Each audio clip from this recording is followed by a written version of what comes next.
અને આ મનસુખ વસાવા ખાલી રિમોટવાળું કંટ્રોલવાળું રમકડું છે, એની સિવાય કશું જ નથી. મનસુખ વસાવા મનસુખભાઈ રિમોટ કંટ્રોલવાળું રમકડું છે. એ ભાજપવાળા દિલ્હીમાં મૂકેલું છે, પણ કંઈ કામનું નહીં. તમે ચાવી આપો દબાવે રિમોટ કંટ્રોલ થોડુંક આપણે રમકડું થોડુંક આગળ જાય, એની સિવાય કશું જ નથી. કારણ કે એમનું ચાલતું નથી. ખુદ મનસુખ વસાવા કહે છે આજે નબીપુરમાં અમને જે ઘટના બની નબીપુરમાં આદિવાસી, ખુદ એનો આજે સાંસદ છે, સાંસદનો પાવર કેવો હોવો જોઈએ, એકદમ પાવરફુલ, પણ એનો એસપી પણ ફોન કટ કરી નાખે છે. એસપી પણ ફોન કટ કરી નાખે છે એ મનસુખ વસાવાનો. પછી એ તો આદિવાસી સમાજ માટે એ શું કરી શકે? બસ એમનું પરિવારનું ભલું ઈચ્છે છે, એની સિવાય કશું જ નથી. અમારું તો એક જ વાત, બસ ચૈતરભાઈ જેલમાંથી છૂટવા જોઈએ. અને અમને વિશ્વાસ છે કે 101% 5 ઓગસ્ટમાં છૂટી જશે. દિલ્હીમાં 2 વાંદરા બેઠેલા છે અને એક વાંદરો છે તો અહીં ગાંધીનગરમાં બેઠો છો.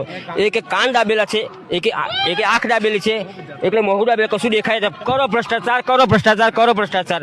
અને સારું કરે એને ઠોકો, જેલોમાં ઘાલ દો. બસ આની સિવાય કોઈ જ એમની વિકાસ નથી. આ જ વિકાસ છે.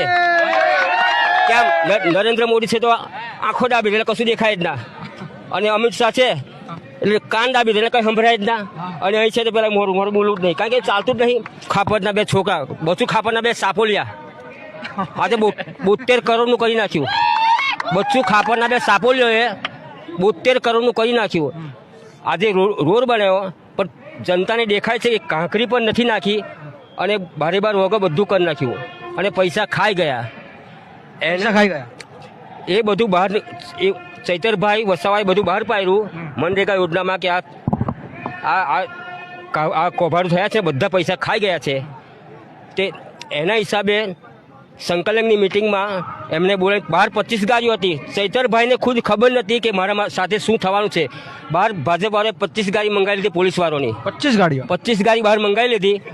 અને આ રીતે આ લોકોએ ધતિંગ કરીને ચૈતરભાઈને, અને અમને આજે ચૈતરભાઈ માટે એટલું બધું દુઃખ થયું છે કે ચૈતરભાઈને એ રીતે લઈ ગયા છે, એમ ઘસરીને લઈ ગયા છે. આપણે આ ગઢવી સાહેબને એ લોકો એ રીતે લઈ ગયા છે, તો પછી આ સામાન્ય માણસની આ લોકો શું હાલત કરે? ભાજપવાળા, આ ભાજપ ભ્રષ્ટાચારી સરકાર ગરીબ માણસની શું હાલત કરે? આજે આવા ચૈતરભાઈ જોડે આજે જો 2-2.5 લાખની પબ્લિક ભેગી થયેલી છે, તે વરસાદમાં અને પોતાના ખર્ચે આવેલી છે. આજે મારે ખુદ ખાવાના ઠેકાણા નહીં, તોય હું ચૈતરભાઈને સમર્થન કરું છું. પાવરફુલ, એમાં કોઈ શક નથી. પણ કેમ અમે કરીએ છીએ કે અમને વિશ્વાસ છે ચૈતરભાઈ પર. કાલે અમારે કરજણ તાલુકામાં અમારો બી એમએલએ છે અક્ષય પટેલ, અમારો એમએલએ છે, ભાજપનો છે. પણ અત્યાર સુધી અમને તો કુછ ખબર નથી કે મનરેગા શું કહેવાય, મનરેગા યોજના શું કહેવાય, શું છે એ ખબર નથી. પણ આજે જે કિરીટ જાડેજા ઊભા હતા કોંગ્રેસમાં, ને એની સામે ઊભા હતા અક્ષય પટેલ, એ જીતી ગયા અને ભાજપમાં આવી ગયા. ત્યાર પછી બીજી વાર જીતા, પણ અત્યાર સુધી આવતા નથી. 2024માં આવ્યા હતા ચૈતરભાઈને મેં જ બોલ્યા હતા મારા ગામમાં, અને મનસુખભાઈ બી આવ્યા, પણ અમે ઊભી પૂછે ને હાર્યા હતા કે કોઈ જોવે જ ના ભાજપવાળા.